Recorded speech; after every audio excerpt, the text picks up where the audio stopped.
Huzzah. There we go. You're now on the big screen in the room as well. Excellent. Oh no, I just had this.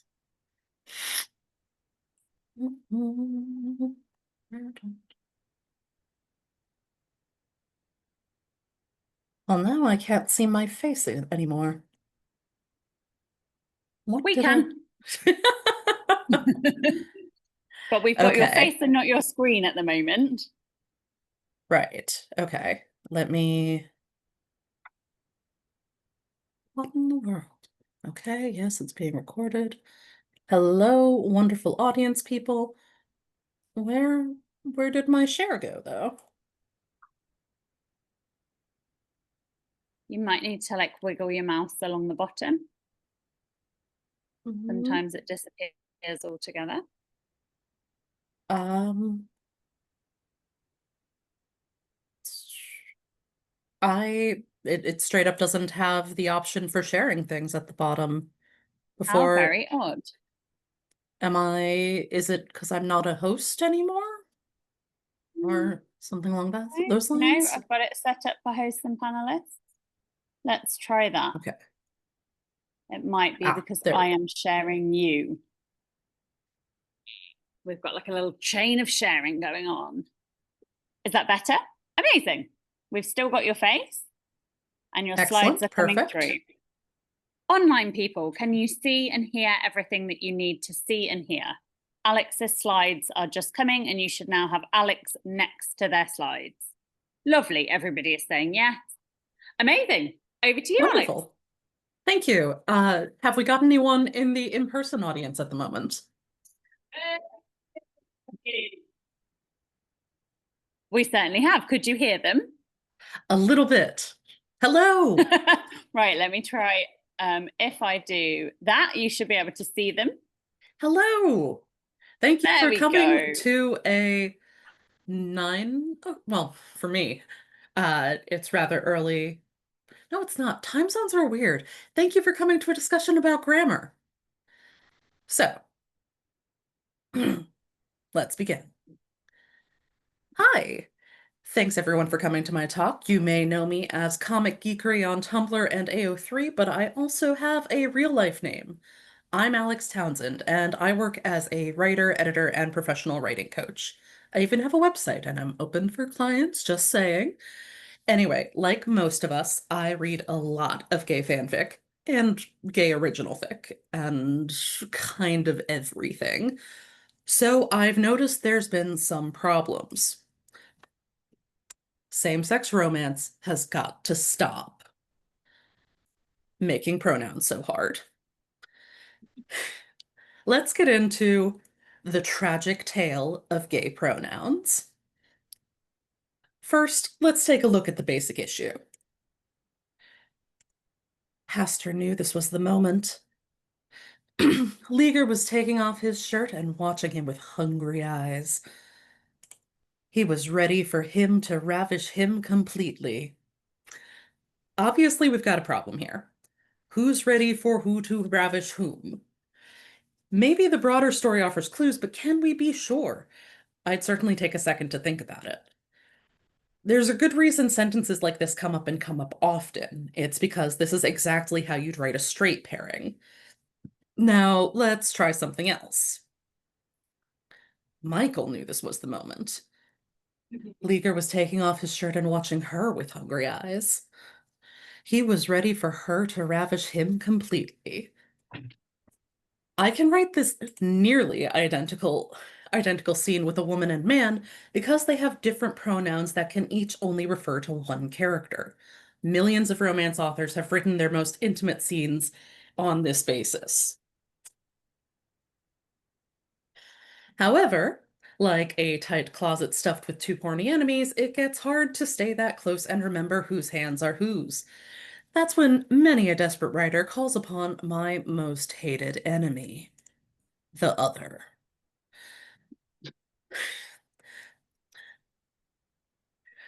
Arthur, Thaddeus was so happy to spend this time with Arthur. They'd grown up as neighbors and best friends, but they still never got enough of each other. Thaddeus grinned, and the other man smiled right back at him. Wait a second, who's this other man? Do we have a third unnamed character in the scene now? No, no, we do not. If you're familiar with this recent convention, then you already know that in this case, the other man is just another way of referring to Arthur. I don't know where this came from, but I don't blame people for using it. I've even seen fanfic writers be corrected about it and feel embarrassed because they thought the other was good writing, like what the seasoned author would do. It's become so common, I can see why people might think so. The other does function as a way to avoid using repetitive and confusing pronouns, but it does so at the cost of adding different problems. Like I said, it implies that there are unnamed strangers taking over your story. The other is a turn of phrase one can use, but it's traditionally reserved for when there are multiple characters that the protagonist or reader doesn't know yet. For example, I made it about 10 feet before I toppled off my skateboard in front of two women at lunch. One of the women, clearly the nicer one, bit her lip and helped me up. The other woman laughed so hard that she nearly fell over. In this example, I've used the other to differentiate between two unnamed characters with the same pronouns. But let's take a look at how it would change if the narrator knew one of them. I made it about 10 feet before I toppled off my skateboard in front of War and another woman at lunch. The other woman, clearly a nicer person, bit her lip and helped me up. War laughed so hard that she nearly fell over. And, probably started a massacre in the process. First of all, notice that I've restructured the sentences a little. That's often important in order to clarify who you're talking about, while also making the language sound natural. Don't be afraid of it. I've also switched the order of the women in the first sentence to make the mean woman, War, come first. That's because the protagonist and presumably the reader already know who she is. It's almost always best to go from recognized details to vaguer ones, because that's how people tend to perceive their surroundings. In this case, War is more important than the other woman because the narrator has more reason to expect consequences from her reaction. So that's when you should use the other. Now, let's get back to Thaddeus and Arthur. In their example, I made a point of emphasizing that they know each other very well. That means there's no reason to the other, Arthur. You should only do that to familiar characters under a few specific circumstances.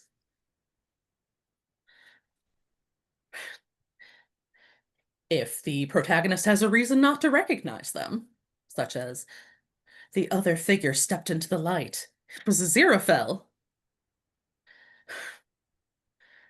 If the point of view changes to someone else's perspective.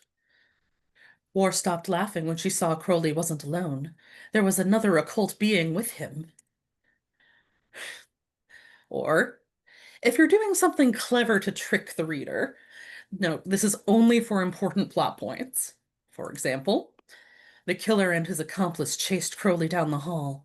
The killer raised up his knife, but suddenly the other man tripped him. Crowley stopped and grinned, and the so-called accomplice smiled back. We did it, Aziraphale cheered. All those months undercover really worked. Ah, what a beautiful, happy ending for now. Because while I may have shown you the treacherous face of the other, there's another enemy waiting in the wings. The trait. The trait works pretty similarly to the other. It's another means of avoiding overusing pronouns. Here's a few examples. Aziraphale really wanted to get Crowley the best birthday present, but it wasn't easy when the redhead didn't even understand what gifts were. Adam knew the fight against Pepper would be rough. The fire mage never held back. And maybe Agnes hadn't stolen the cake, Seraquiel considered, but then why were the humans' nails covered in frosting? Had to throw in that last one because that is my white whale of a rare pair. Somebody out there, write me Agnes and Seraquiel. It can happen. They're up in heaven. Agnes is checking out her prophecies, working out. Seraquiel is equally no nonsense, sardonic, prank loving. Write it, please. Okay. The trait brings up some aspects of the character it's describing. It's often the character's hair color, but it can also be their profession, social designation, or any other distinctive characteristic. It's more specific than the other, but unfortunately, the trait also brings its own kind of confusion. There's no reason to distinguish among characters by hair color unless the protagonist or reader doesn't know who those people are yet. If Crowley were your best friend, you'd never call him the redhead in your brain. That's Crowley. He may have red hair, but that's not his identity. Using traits instead of pronouns or names has the effect of making characters feel flat. Suddenly, even if the reader follows who you're talking about, that character is defined by one trait. Crowley may be a complex character, for instance, in an AU where he tries to adapt to the human world after centuries of illusions and mind games in the Fey realms. But the redhead doesn't feel capable of it. The redhead is important for their hair color and would probably die if they died. So, what should you do instead?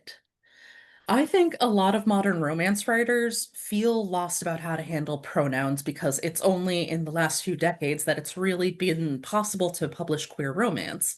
How can we learn where there are no role models? But that's not actually true. The secret remains the same it's always been. If you want to write well, you have to read. Read widely, read extensively, exhaustively. Ambiguous pronouns have been an issue in English writing for centuries. This is largely because of another long-standing problem, good old-fashioned sexism. Think about The Three Musketeers, which is surprisingly a book about four musketeers, a novel focused entirely on men. Or Dracula, where a large portion of the novel is focused on five dudes, and Mina, working together to catch Mr. Children of the Night. Moby Dick, a book about a ship full of men who may well have never even met a female who didn't have a blowhole. There's even The Lord of the Rings. The Fellowship was made up of nine men, and Tolkien was able to keep each character distinct for the reader. These books all had authors with very little to say about roughly half the human race, but they did know where to clarify their fellas. Just not in a gay way. Or maybe in a bit of a gay way. The fanfic does come from somewhere. I recommend reading these types of books and more to absorb different writing tricks thoroughly. For now, though, I have some basic tips.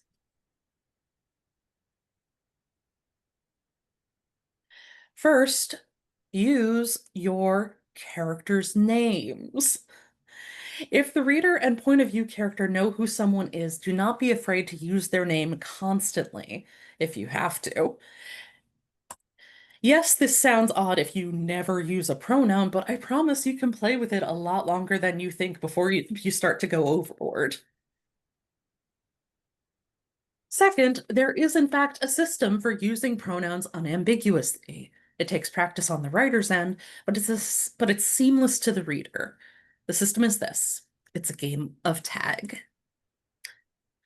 Miss Chang and Mrs. Sandwich were making out nasty style. Miss Chang couldn't believe how well it was going. She tentatively reached for Mrs. Sandwich's boob and raised her eyebrows when Mrs. Sandwich aggressively pushed her chest into the touch. But then, Mrs. Sandwich had never been shy about what she wanted. She'd once commissioned an oil painting of herself in the nude, except for a Napoleon hat. The artist had laughed once. Then she spent the better part of a week feverishly painting and avoiding Mrs. Sandwich's fierce gaze. The memory made Ms. Chang shiver and goosebumps rose on her scalp. This was going to be the best night of her life. If I did my job right, you were able to follow the pronoun juggling I did in the above paragraph. You know, if you could focus on grammar for that. There were three women, and only two of them had names, so how did I keep track of them? Like I said, it's a game of tag. I established the scene with Miss Cheng and Mrs. Sandwich, then I immediately focused on how Miss Cheng was feeling. Importantly, I used Ms. Cheng's name. That's how I basically tagged Ms. Cheng as it. When she's it, Ms. Cheng is the character that owns all the she, her pronouns. So no other woman gets to be referenced with she or her until I tag a different character as it. So let's take a look at a breakdown of that. Ms. Cheng and Mrs. Sandwich were making out nasty style. Ms. Cheng couldn't believe how well it was going. She tentatively reached for Mrs. Sandwich's boob and raised her eyebrows when Mrs. Sandwich aggressively pushed her chest into the touch, etc. Now, you may still be wondering about a few things in this paragraph, namely Mrs. Sandwich's boob and Mrs. Sandwich's fierce gaze. Neither of those instances changes who the she, her pronouns refer to. That's because when talking about Mrs. Sandwich's boob, I'm not talking about Mrs. Sandwich. I'm just referring to her body part. Yes, I'm using her name, but it's specifically as an adjective. What is a boob? It's warm. It's soft. It's Mrs. Sandwiches. I did promise that this presentation would have exactly one female presenting nipple. I could just as easily talk about Ms. Chang stealing Mrs. Sandwich's favorite sweater, and it still wouldn't mean that Mrs. Sandwich was suddenly involved in the scene or even the sentence. The pronouns only have to get a new owner if you're using a character's name as a noun. Like all of writing, this technique takes practice to master, but I promise you can get the hang of it faster than you may realize. Then you won't need to other any of your characters. But the game of tag doesn't apply 100% of the time. If you're a seasoned writer, confident in your pronoun juggling, there are times when you can be a little more fast and loose. I recommend this for sentences where you can be safely confident the reader will follow your logic without spelling out every step. Gabriel was wearing a new white suit, one that looked great on him, but left him paranoid about every move he made. He would never forgive himself if he got it dirty before the apocalypse. Still, it was nice to watch Leslie as at his pottery wheel from the safety of the doorway. Gabriel blushed as he watched his fingers slide through the slick clay. It was filthy in more ways than one. Here I've broken the tag rule, but I've still given the reader a way to follow my pronoun changes. It's all about the context. If it were just on its own, Gabriel blushed as he watched his fingers slide through the slick clay would be a poorly written sentence for conveying it's about two people. But in context, you already know there are two people and that one of them has a strong reason to not get dirty. It's easy logic for you to realize that I must be talking about Leslie's fingers because Gabriel's would make no sense. This is an extension of a few other common tricks, like with herself, himself, oneself, etc., or, as I often see misused, your own. Let's talk about owning your own own. When using his, her, their, my, your own, it's best to save it specifically for when there could be confusion over who's what is doing which. Is everyone wearing the same outfit, using the same props, the same body parts? Then you'll probably need an own to specify who you're talking about. Anathema was nervous about coming in, but after she saw Newt's awful dance, she felt a lot better about her own attempts to pop and lock. Sure, her hops were still unbalanced and her hair got in her face. At least she wasn't scared to have her own moment in the spotlight. Maybe she'd run her own dance class one day.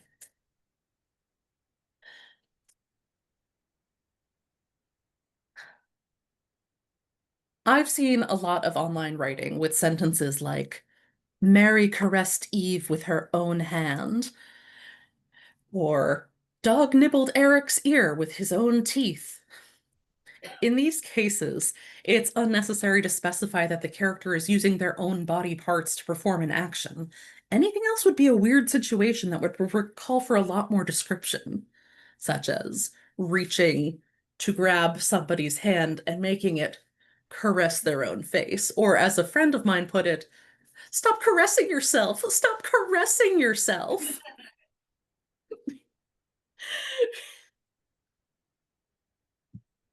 Secondly, please note that in these examples, it's not necessary to even specify what body parts are doing the actions. The verbs already imply it. Who caresses with anything but a hand? How would one nibble with anything but teeth? Trust your readers to already understand these things. Similarly, there's no need to clarify that a character did something to themselves. This one is a call out, I'm afraid, to a specific story I read that had the sentence, Aziraphale carried Crowley and himself upstairs. Unless Aziraphale is telekinetically floating them both upstairs, that himself is both unnecessary and confusing. It's a safe assumption that this author and everyone who will ever read this story has a physical body. We all know that one cannot carry someone upstairs without going upstairs oneself. But thanks to that one word, I had to plot out a 5,000 word grammar presentation instead of enjoying the delightful, smutty things Aziraphale and Crowley got up to on the other end of that staircase. Now, at this point, you might be wondering, why does this even matter? Good question. The thing about writing and language in general is that it evolves. We need to deal with that. For example, queer has been reclaimed as a positive and neutral term.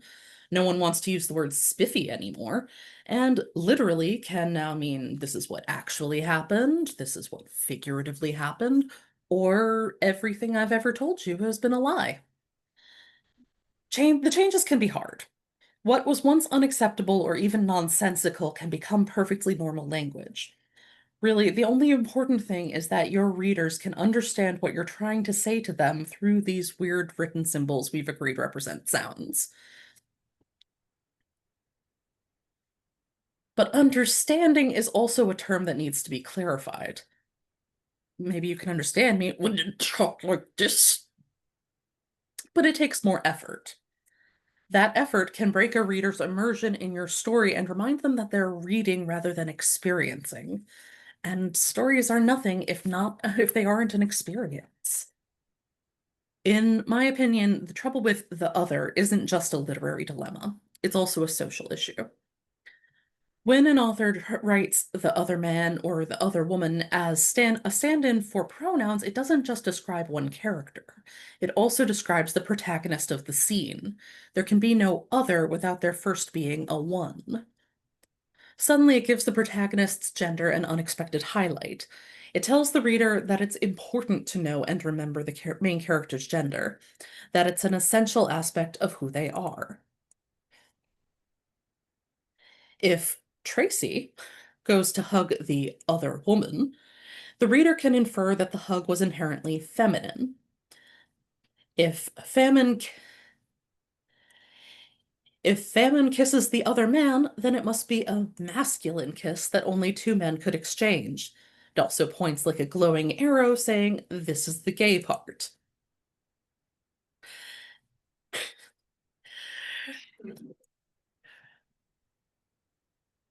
Was a little tricky to find a good photo for that one.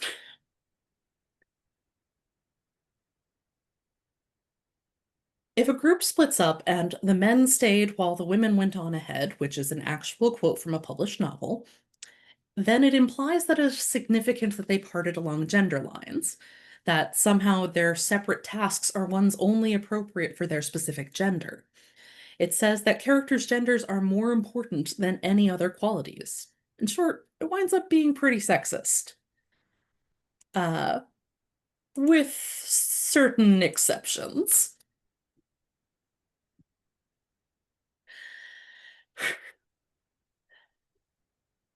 By contrast, consider the same sort of language in a different kind of setting. They had to value her work, right? After everything she'd done?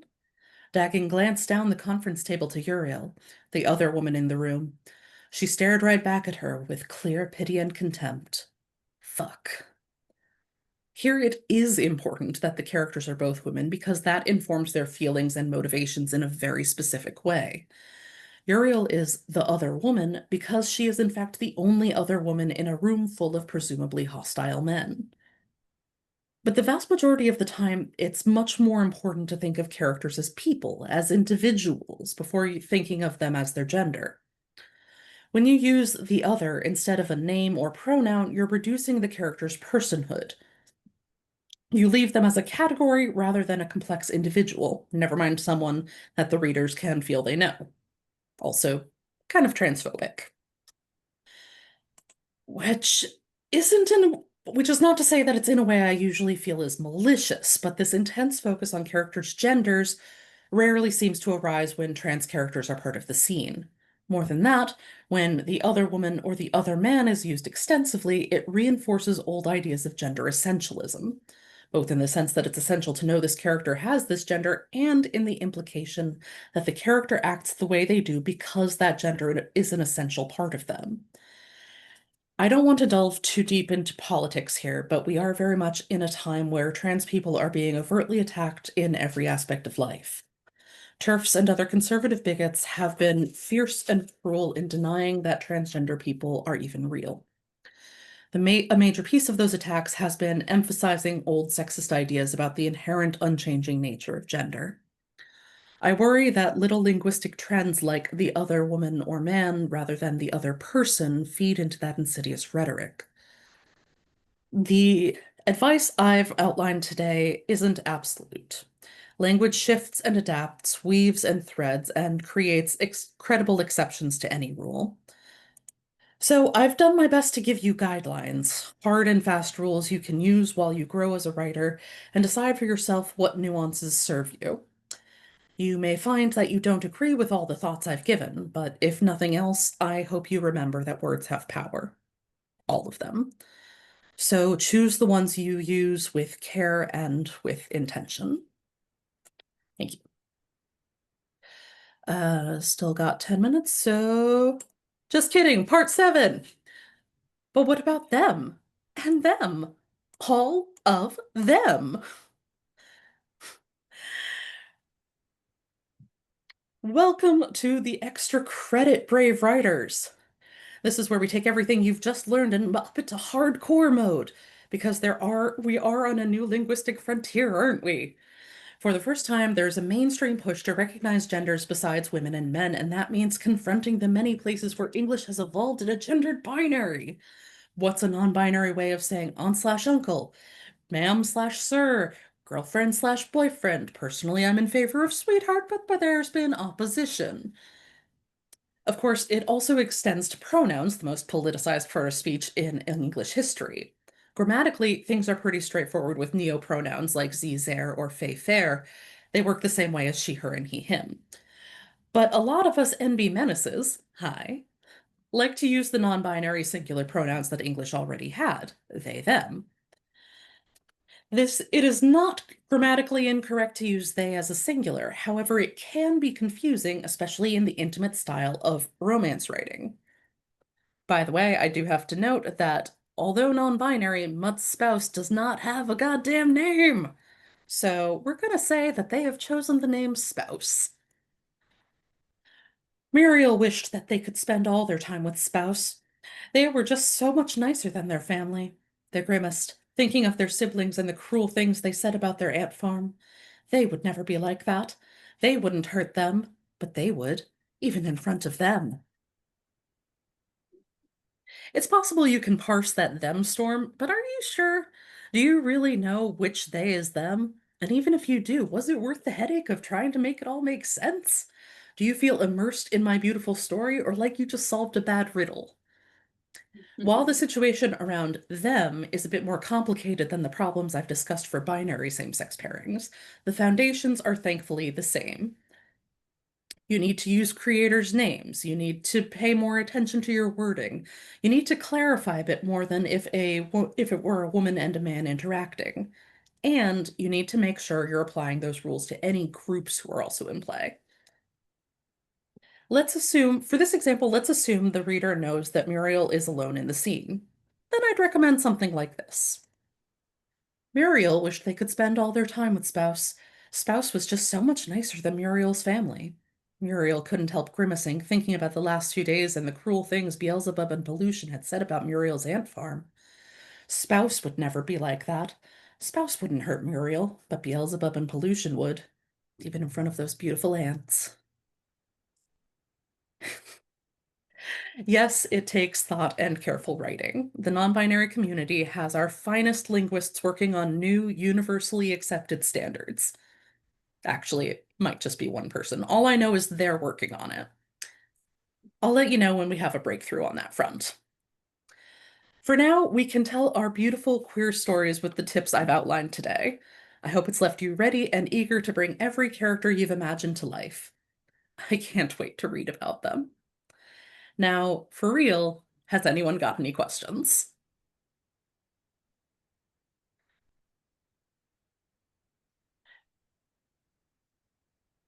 And I do promise that is for real. Uh, does Ab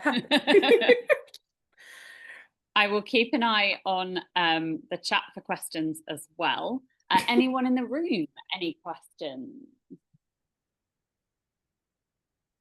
Anyone in the chat, any questions? Okay, Alice has a question in the chat. How do you tackle the gender fluid issue with changing pronouns? Oh, that's the extra hard mode. If I'd had a section 8, that's what I'd write about. Okay. At this point, I don't think you can write about a gender fluid character who's got changing pronouns without first explicitly saying that they're gender fluid and like having a sentence of what that means. Unfortunately, it's just not a widely enough known idea.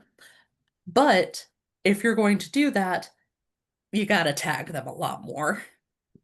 Have to, especially if you want to change it enough that they're changing pronouns within a same scene. If it's from scene to scene, that gets easier. You just need to establish, you might need to have more lines that are like, oh, Crowley was feeling she, her today. And then you go from there. If it's within a scene and it's like as the day went on, she, her started to feel more he, him, then you need to be a bit more explicit about that, unfortunately. If it's a matter of the non-point of view character being a gender fluid one, then I would recommend having your not having that fluid character have some sort of marker. Either they explicitly tell the point of view character they've changed their pronouns, or they have a visual cue that those around them know to reference.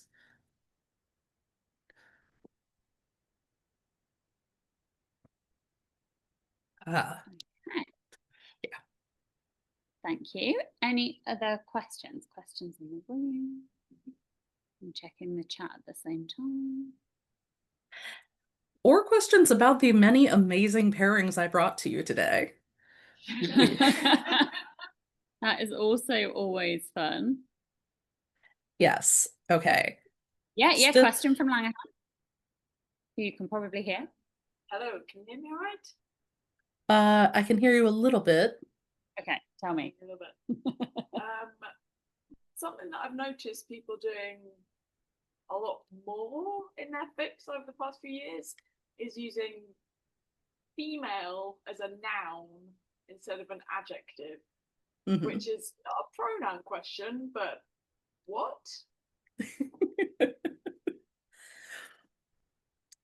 It's, yeah, that one is surprising.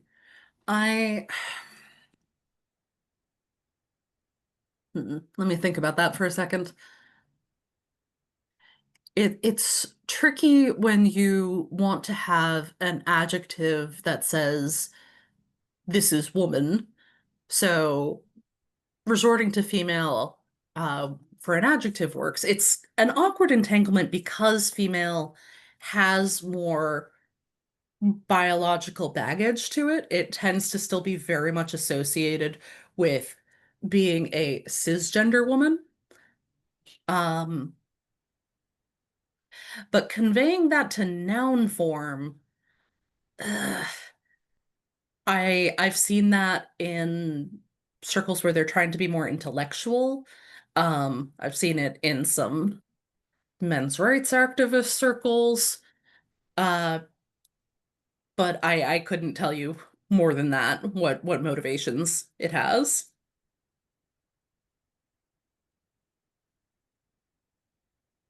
Nice. Get the chat up on the screen as well so people can see what's being talked about in there as well. But I am just going to scroll up and just double check that I haven't missed a question, which I don't think I have. Any other, it's sort of been there, been on the screen periodically, the chat. I'd like to respond to Jen Funky Earthchild's comment just now. Where they say they worry about using names too much. It is entirely possible that you could follow my advice to a T and still have people being called out. And that's for the simple reason that other people are wrong. No, really, like writing is very much an opinion-based thing. You have to feel what serves your narrative, and you need to learn to have faith in what you've written. I truly believe that you should use names way more often, especially in pronoun ambiguous situations. Like, I've made it pretty clear how I feel about the substitutes we've been using. And if you go to classic literature, which is hella sexist often, you do see a lot of writers who have had to struggle with this, like, oh man, I've got 5 dudes in the room and they all have opinions and they're all doing stuff. How am I going to explain that? And they very often do the things that I have been describing. It's just not romance. What about Snake Crowley? Alice has asked.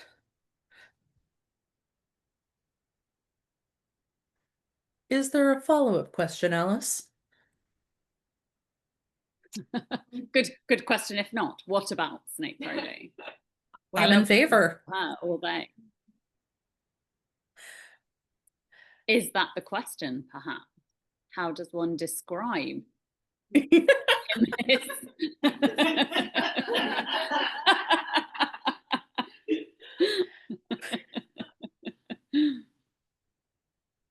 Any pronouns, but they do have to be capitalized. And specified that they're not God, but close. And yes, while we're perhaps thinking of follow-up questions, your website again, Alex. Yes. Where is that? The one that we've got on your screen, I think we're having some problems accessing. Yes, it's having some unfortunate issues at the moment. Yes. Having a moment here. But we have got your email address. Yes, please reach out if you have any more grammar questions or professional inquiries or anything like that. Because yeah, this is stuff that I'm really passionate about, and I love being able to support people in their writing and help you get to a point where the grammar is flowing, where the plot makes sense to you, and everything comes together and is finished in a way that makes you satisfied. Question from the room. Go. You tell me and I'll say it again. Characters with very quality, like redhead probably. But what about as you are and kind of the part of identity, or is there a different role for that? Okay, let me just finish writing that down for the online people. And that question was, you'd mentioned about not saying redhead for Crowley. What about Mhm. using bookseller for Aziraphale, as that's a big part of his identity rather than a physical description? Well, as I mentioned with the trait, it's most often used with hair color. I've seen countless Crowley's the redhead, Aziraphale's the blonde, but it profession is also a very common substitute. Again, it's a useful substitute only if that's something that the point of view character, like if they don't know Aziraphale, especially if they don't know his name, but it's also a little more flexible if they don't know him well, if they are interacting with him as a bookseller. If Aziraphale's at a dentist appointment, there's no reason for the dentist to think of Aziraphale as a bookseller. Thank you. Any other questions? All okay in the room? Lovely. All okay in the chat? Any questions from the online people? Uh, Raylan Fox has just said that they like to write a complex pronoun paragraph and then step away for a few days. Oh, good Uh, idea. I do recommend that because it is absolutely a thing that involves so much minutia, you can absolutely psych yourself out about it. So that's why it's good to get a second set of eyes on it, or to basically make yourself the second set of eyes when you give yourself some distance from it. Lovely. Well, thank you very much, Alec. You're welcome. I'm glad you all enjoyed this. Whether you are online or in person, our next thing coming up is the vid show on the hour. So 20 minutes to sully your celestial temple, and we will see you in the main room in a little while. Thanks again, Alex. See you soon. Thank you all. Have a great rest of the con. I'll be watching.